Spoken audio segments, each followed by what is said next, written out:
Have you told the kids in your ministry all about Oikos? Have you helped them fill out their Oikos cards, but now you're wondering what to do next? Good. Summer and I are going to walk you through each of the 5 steps of Oikos and show you how fun and easy it is to include them into your weekly kids program. When the lawyer asked Jesus, "Who is my neighbor?" he was really asking, "Who am I responsible to love?" You probably remember the story. The teacher of the law was trying to make himself feel better about loving other people, and we read about it in Luke 10. On one occasion, an expert of the law stood up to test Jesus. "Teacher," he asked, "what must I do to inherit eternal life?" "What is written in the law?" Jesus replied. "How do you read it?" And he answered, "Love the Lord your God with all your heart, with all your soul, with all your strength, and with all your mind. And love your neighbor as yourself." I think he added that because he had been listening to Jesus earlier. Definitely. And Jesus said, "You have answered correctly. Do this and you will live." But he still wanted to justify himself, so he asked again, "Who is my neighbor?" Anyone attending an Oikos-centric church probably recognizes that question right away. The man was really asking, what? Who's in my Oikos? Exactly. Who is in my Oikos? And Jesus answers the question with a famous story. The story's not about a guy preaching to thousands or a guy inviting a bunch of people to church. He told a story with just a few characters, a story of a Samaritan helping a Jew who was in need. The man in need was strategically brought into the Samaritan's life by God, and the Samaritan realized it was a supernatural opportunity. And by the way, one character in the story that's often overlooked is the innkeeper. Verse 35 says, "The next day he took out 2 denarii and gave them to the innkeeper. 'Look after him,' he said, 'and when I return, I will reimburse you for all the expenses you may have.'" Question: why did the Samaritan trust the innkeeper would actually take care of the man? And why did the innkeeper trust the Samaritan that he would actually come back and pay extra? I know this isn't the main point of the story, but I think it's because the innkeeper and the Samaritan had an Oikos relationship. The Samaritan had traveled that way many times and stayed in the inn, and the 2 of them had developed a friendship. That relationship that the priest and Levite never would be able to have is Oikos. Absolutely. The kids in your ministry have relationships with people that you have never met. And keeping that in mind should motivate us to teach them how to be intentional in those relationships. That's Oikocentric ministry. So the question we want to answer with this seminar is, what can we do to help children stay focused outwardly on their mission to reach their Oikos? Our goal today is to show you how you can challenge your kids to engage in the 5 core strategies: list, pray, invest, invite, and prepare, and make your kids' ministry more Oikocentric. I want to pause here for a moment, though, and just really acknowledge that many of these practices that we're going to be sharing with you, they were created pre-COVID times. And so, obviously, since the quarantine, we've been adjusting as much as possible to fit our strategies into different formats. But the key is that the goals here are still the same. I also want to acknowledge that there are many different misconceptions about church size and budgets and staffing. And while it might be easy to think that some of these things are just too difficult to accomplish with minimal staff and money, I want to assure you that regardless of the size of your church or the size of your budget, you can do this. At HTC, we have 4 different campuses with 4 different sizes of ministry. Summer, how many kids come to those different campuses? That's a great question. So one campus has about 60 kids. That's birth through elementary, with about 20 volunteers on a weekend, while another campus has about 700 kids, the same age range, but with 170 volunteers on the weekend. The other 2 campuses, they just fall somewhere in between. Because of this, we have experimented with this principle in a lot of different settings. And the good news is that the basic ideas here can be adjusted to any church size. Okay, good. So today we're going to answer 2 questions. What are the 5 steps of the core Oikos strategy, and how can we help families and kids implement these things? One more thing that we should mention before we go on is that the priority of any kids' ministry should be about teaching God's word, teaching them to glorify Christ. But one of the ways that we do glorify Christ is through reaching your Oikos. So because this is specifically an Oikos conference, we're going to focus on that strategy today, even though in our curriculum, we actually do teach the Bible a lot. So we're going to start with the first 2 principles, which are list and pray. In an Oikocentric church, we continue to remind kids about the specific people that God is bringing into their lives, and we provide plenty of opportunities for them to pray for these people. The Oikos card is the most basic tool that we use to help us identify and list these 8 to 15 people, the ones that God has strategically placed in our lives. It reminds us to be more purposeful in praying for these people on a daily basis. You'll notice that all of the cards have the same purpose and basic design. The front of the cards are going to list your 5 core strategies. And the big difference with these is that the kids' cards, they use language that's better suited to their age group. So you'll notice that preschool is going to be a lot more simple than even what elementary will look like. And then you'll also notice that there's a difference on the back of the cards. So the categories on the back of the cards really focus not on spiritual differences like the adult cards do, but instead we want them to identify just simply who it is that they see on a regular basis. So for elementary, you'll see categories that are like family, friends, classmates, and teammates. But for preschool, the categories are more simple, right? So just friends and family. And then they also have the option to draw pictures, which is neat because a lot of them can't write. And the leaders can also help them write the names if need be. Finally, you're going to notice that both kids' Oikos cards have a call to action box at the very end. So elementary kids are asked to list the people that they are currently investing in, or maybe those that they can start to invest in. And then preschool kids, they're just simply asked to think about who they can invite to church. So the Oikos cards are available to kids all of the time. Whenever they need one, we have one handy. But you can intentionally use them at strategic times during certain lessons. Sometimes kids need help, though, to be creative and thinking about all of the different people in their lives. So you can even do this as a visualization exercise before you have them fill out the cards. This is where you would have them close their eyes and really think through all of the people that have crossed their paths within the previous week while going through the different categories. Then you can have them open their eyes and complete their cards. You can also use some questions to help walk them through this process as well. So for instance, for lists, you can ask questions like, who's in your family? Who are your friends? Who are your classmates? Do they know Jesus? Can you think of anyone who might need help? Can you think of someone who maybe needs a friend right now in your life? For pray, you might ask questions like, who's having problems in your life right now? Is anyone going on a trip, or maybe is somebody that you know doing something challenging that could use some extra prayer? Is there anybody on your Oikos card that you can forgive right now? Can you think of anyone who maybe just needs some special encouragement? Once they've identified these people, you can then tell them that these are the people that God has strategically placed in their lives. And you can move on to helping them discover ways they can intentionally invest in these relationships. Okay, that actually brings us to invest. That's the next core strategy. We teach kids how to build and strengthen relationships with other people.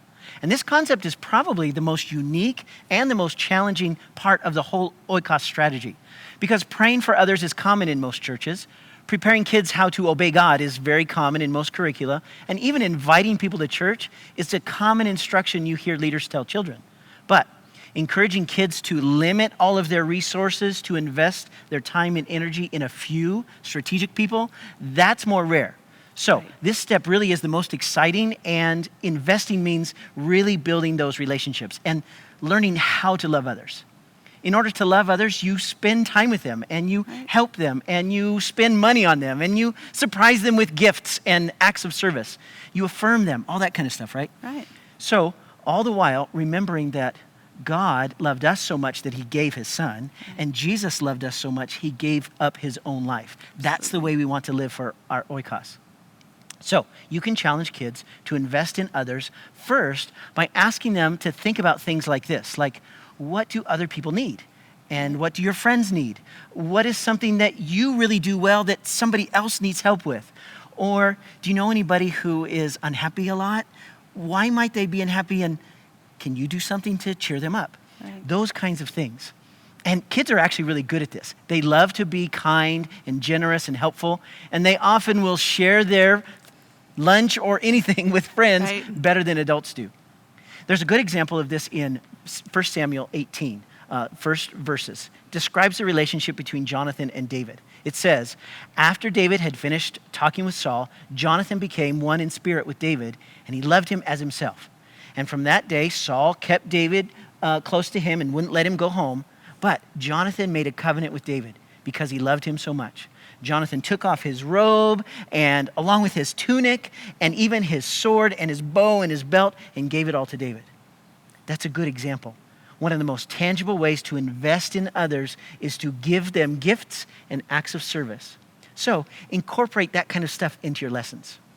Absolutely. And at least once or twice in every unit, a craft and/or activity is geared toward making something for an Oikos friend or family member, or just giving them some time or some resources, or even performing an act of service for that person. When you edit your curriculum, choose your activities with intention. For example, so here we have an example where the curriculum is calling for kids to make a faith bracelet. This is the kind of bracelet that helps kids share the gospel with others. So Jeff, I'm going to challenge you right now. How can you take this activity and make it more oikocentric? Okay, this one's actually pretty easy. What you do is you have the kids make more than one. They make one for themselves, but then they also make one to give away to somebody else. And they can give away several of these. Awesome. And the cool thing is not only are they giving a gift, but if they have a chance, they could even explain the gospel using the different colors for their person that they're giving this to. So investment really means connection. And the more connected someone feels, the more investing that will actually happen.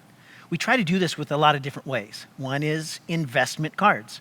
One way that older kids really like to invest in their Oikos is by writing cards to them.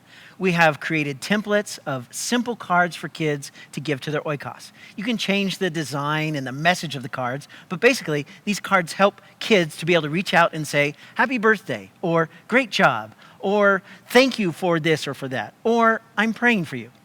Sometimes it's easier to send a card than to say those things face to face. Another huge way that we can help teach kids how to connect and invest is by modeling it through our own ministries. We want kids to be reaching out to others, so we model that by having our volunteers reach out to the kids. For example, in small groups, when you actually can meet at church, we carve out lots of time for small groups to happen so that the volunteers can have real conversations with the kids about stuff going on in their lives. We also have a lot of unstructured playtime for younger kids and hangout time for the older kids, just so the volunteers can be investing in them and talking about things that the kids really care about, even if it's video games. And that helps the kids to feel connected. If we're talking from the stage at story time or any kind of things that happen at front, we use examples of people investing into their Oikos right there every single week. That way the kids can see those examples. Activities. Sometimes you might make coloring pages that just say Oikos on them, and they take that home and parents are like, what is this? And that just reinforces the idea of how to talk comfortably about Oikos. And then finally, we try to model this throughout the whole ministry. We want the leaders to invest in the kids, so we as ministry leaders need to invest in the volunteers, talking to them, spending time on social media, praying for them. And the more they feel loved by us, the more they're going to make their kids feel loved by them, and the more the kids are going to invite other people. And the second thing that we do is, it's very important, parent partnership, right? So it is so important to include parents and partner with them when it comes to being oikocentric. This totally fits with what Moses wrote in Deuteronomy chapter 6, verses 5 and 7, where he says, love the Lord your God with all of your heart, with all of your soul, and with all of your strength. These commandments that I give you today are to be on your hearts. Impress them on your children. Talk about them when you sit at home, when you walk along the road, and when you lie down, and when you get up. During the weekends, you have such a limited amount of time to build relational bridges with your parents, right? It's like a check in and check out. Methods of communications are ever changing though. So with the new technology that we have, it's really enabled us to have the opportunity to strengthen and bridge those relationships by having more communication with parents throughout your week. So there's lots of different parent communication apps to choose from right now. And many of you probably already use one with your kids' school. The parent communication app that we use is called Blooms. You will find that there are many different ways that you can use a parent communication app to support your ministry. These apps can be used to communicate core strategies, the exact core strategy you're focusing on that week, whether it's list or pray or whichever one, right? You can send reminders, you can share best practices, and you can even celebrate wins. This type of communication allows parents to know ahead of time what's going on at church so they can prepare their children for the lesson or even review it with them after service. Think about it this way. In order for your kids to actually spend time and energy investing in their oikos, they really need their parents to be supportive of that. We don't want a child to spend all of their allowance money on making their friends something or buying their friends something unless their parents see the why behind it and they're excited with them. So this type of communication can also help build a bridge of faith with parents who may not know many Bible stories themselves very well. Communication with parents gives them the opportunity to be in the loop and grow alongside their child. It encourages parents to invest in their children, and in turn, parents will be more prepared to engage in investing in their oikos. Right. So our next core strategy is invite. After they've invested, now it's time to invite. And it's important to provide intentional invite opportunities for your families to encourage them to bring their oikos to church. You might have an intentional invite weekend where you don't have a special speaker or a creative event, but everybody's just putting their best foot forward. You make sure that you're fully staffed that weekend, you have extra supplies on hand, and everything is clean and tidy and ready for guests. And then we also have those calendar strategies, right? Like for holidays, Christmas, Easter, or the other natural invite times like baptisms. These are all huge invite opportunities. Yeah, and then if you do want to put on a special event, maybe make it community oriented. So like if you're having a food drive for the homeless, encourage your kids not only to do that, but to ask their friends to bring some food in for the homeless as well. And if you give them a globe to put money in for missionaries or whatever, have them take 2 globes and give one to a friend, and that way the friend can participate too. That's a great idea. You know, the next one is summer activities. Those are the best, right? Camp, VBS, story time, neighborhood nights. Summer activities are definitely my favorite. This is time that more of our oikos is available, and they're looking for opportunities to connect with friends and family and just have fun. And it's important to remember the purpose of events. It's not just for your kids or for your families to have a cool experience. And it might sound bad, but it's not even just for them to get closer to God. Instead, the special events are really an opportunity to invite unchurched people to have an experience with the church that they normally wouldn't have. Every church does events, but an oikos-centric church designs those events so that the church family will be excited to invite their oikos to. The emphasis is more on what the oikos will get from it and less on what your church family just likes to do. Absolutely. And whenever you go to schedule these events, remember to provide your kids with invite cards for kids to give to people in their oikos. One idea is to make these invite cards more intentional. So you can create invites that can be colored or personalized so that when your child gives the invite away, it becomes more of a gift than just a reminder about an event. It also makes the invite more likely to go up on the fridge than end up in a junk pile or in the trash can. You can also use various digital apps and social media. We've talked about that a little bit already, but that's a great way for your people to invite their friends and their family. And since COVID, we've all become a lot more comfortable with online communication. But just because we're more comfortable doesn't mean that we actually are more strategic. Right. So help your people do that. Help your kids and families do this better by creating posts and memes and stories that they can share on their channels. Right. Not just an invite to an event or a verse of the day, but put on fun contests and quick surveys and videos about something good in the community. That kind of stuff that people are really interested and that they want to share with their friends. And help them to be bold by giving them something they really can use, especially when there's something really popular that everybody's posting right now.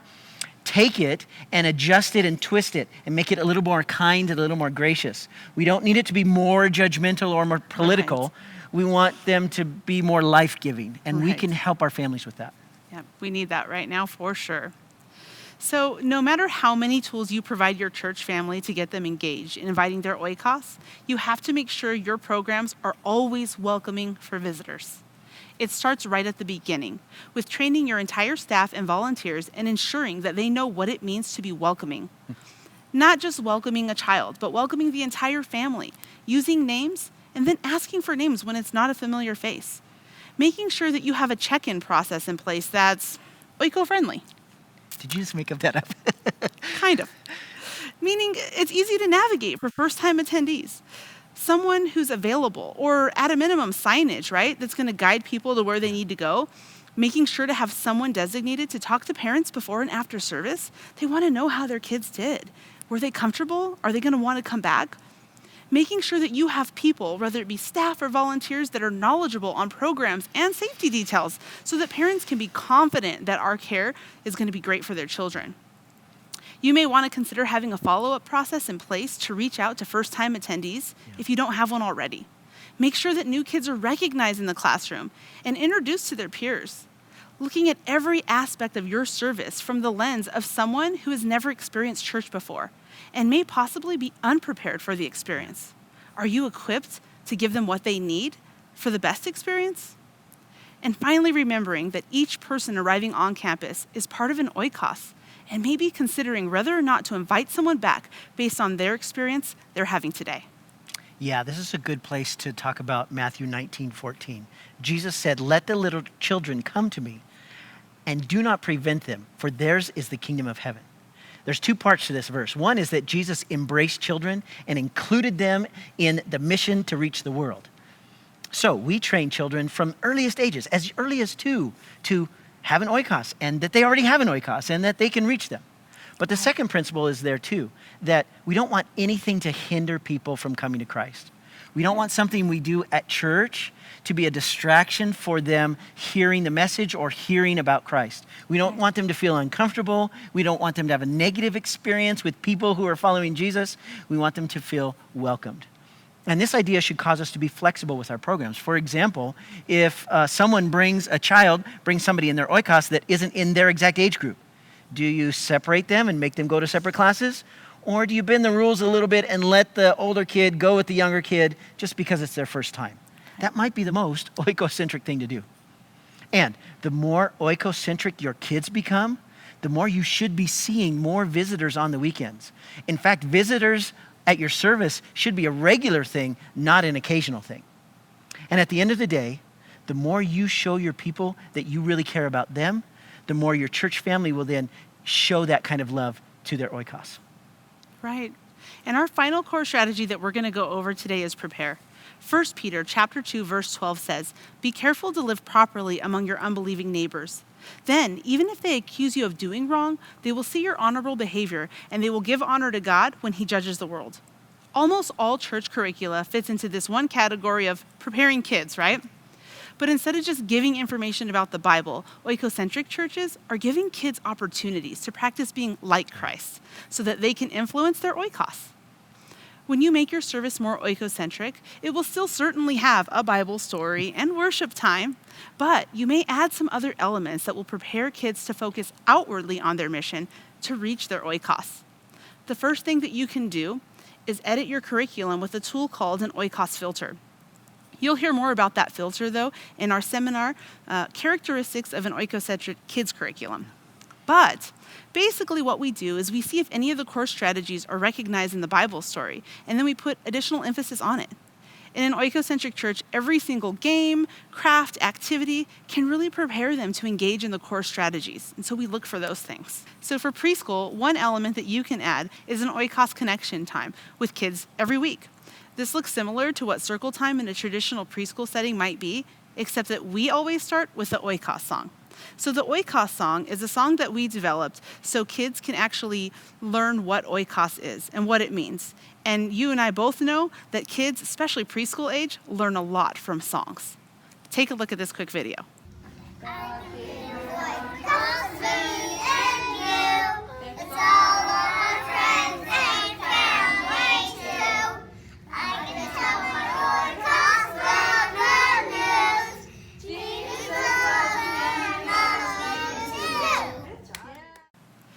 After the song, we have time to share and practice. So we go around the circle and every child is acknowledged by name and asks a question. And usually with 2s and 3s, it goes something like this. So Moses reminded the people of God's promise. Who in your oikos can you tell that God keeps his promises? After all the children have had a turn, we finish with a prayer that might go something like this. Thank you, God, for keeping your promises to Moses and to us. Help us to tell others that he kept his promises to them too by sending his son, Jesus, to save us. Amen. We get videos pretty regularly from moms showing us how their children are singing this song, and even in public places like Costco and the dentist's office, where they're just belting it out at the top of their lungs. So let me tell you, do not underestimate these little guys and what they can do and the impact that they can have on their oikos. Exactly. And just like in preschool, elementary can do the same thing with this oikos time. Maybe the oikos connection question is something that gets them interested not just in the lesson, but also helps them think about their people in their oikos. For example, in the story of Jacob tricking Esau into trading his birthright for a bowl of soup, the connection question might be, what are some of your friends' favorite foods? This gets them thinking about the story of food and what's coming up, but also it helps them think about their friends as they're thinking about all of that at the same time. Yep. All right. All of these ideas that we've talked about take a ton of preparation and behind the scenes work to accomplish. So make sure that you are sharing the load with other people in all of this prep, especially if you're a smaller church. Get some volunteers to help you with these things. Have a monthly creative meeting where you sit down and talk about the lessons to come and how you can tweak some of these ideas and add them in. And you can find out more about how to tweak your actual curriculum at our other seminar called Characteristics of an Oikocentric Kids Curriculum. But this might be a little bit complicated for some kids, or you might feel like this is too much. But believe me, it's not. Kids really embrace this principle and embrace the strategies. Actually, let me tell you about a story of a third grade girl who embraced this really well. Here she was in third grade praying for her oikos and trying to figure out a way to invest in her class and in her oikos. And so she had the idea, how about a slumber party where I invite the girls over to my house and then the next day we go to church? Well, her parents were not terribly excited about that because, what if parents are worried about church and all of that? Right. Anyway, they just told the parents, look, if you want to just come to the slumber party, that's fine, but we also are going to go to church the next day if you want to come. Well, so they did, and there was one other third grade girl who went to church, and she went for the very first time. And she heard about Jesus, and she went home and told her mom, Mom, we have to go to church next week.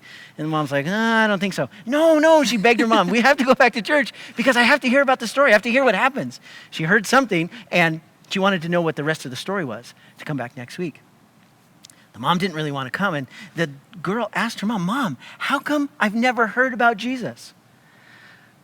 Come to find out, both the mom and the dad had cultic religious backgrounds, and so neither of them ever wanted to go to church ever again, but here their daughter was wanting to take them to church. So the mom reluctantly took the daughter back to church the next weekend and heard the story, and eventually the mom and the daughter kept coming to church, and eventually the girl gave her life to Christ. Eventually, the mom, sitting there listening to the service, she accepted Christ, and she got plugged into a women's Bible study. And so they kept coming. Then the mom and her Bible study started praying for her husband and some other people. Eventually, the lady wanted to get baptized. And so she decided to get baptized, and then she invited her whole oikos. That's what we tell people to do. Invite your whole oikos to your baptism, because they might not come any other time. So here's this lady. I still remember we were behind, almost getting ready to go into the water, and she was like, I don't know if my husband's here. And she was really worried about it. So we prayed, and she was okay. We got in, we got baptized, and got out, and come to find out, her husband did come to the service, had listened to the service, and decided, okay, maybe I should find out what my wife and daughter are into right now. And he started coming to church on a regular basis. Eventually, he gave his life to Christ. Eventually, he joined a Bible study. Eventually, the daughter got baptized. Eventually, he got baptized. Okay, I'll make a long story really short. This is awesome. In a period of about 2 years, over 15 people accepted Christ and got baptized out of all of this family and other families, other oikos connections. And the point of this whole story is not so much, what are the numbers and how big can we make the church? No, the point is, that third grade girl was praying for somebody in her oikos and trying to figure out how to invest and invite. And she took a bold step to invest and invite in that other third grade girl. And eventually, many people came to Christ because of that one girl's faithfulness to pray for her oikos. Wow, that is an amazing story. We hope that you have a better understanding of how to make your kids' ministry more oikocentric. We really believe that when we challenge our kids to engage in the 5 core strategies, they will stay focused outwardly on their mission to reach their oikos, just like this story. For more information on how to make these ideas work with your current curriculum, be sure to watch our second seminar, Characteristics of an Oikocentric Kids Curriculum. And always remember, Hebrews 6:10 says, God is not unjust. He will not forget your work and the love that you have shown him as you have helped his people and continue to help them. God sees your service in kids ministry. He remembers it, and your service here is showing him love.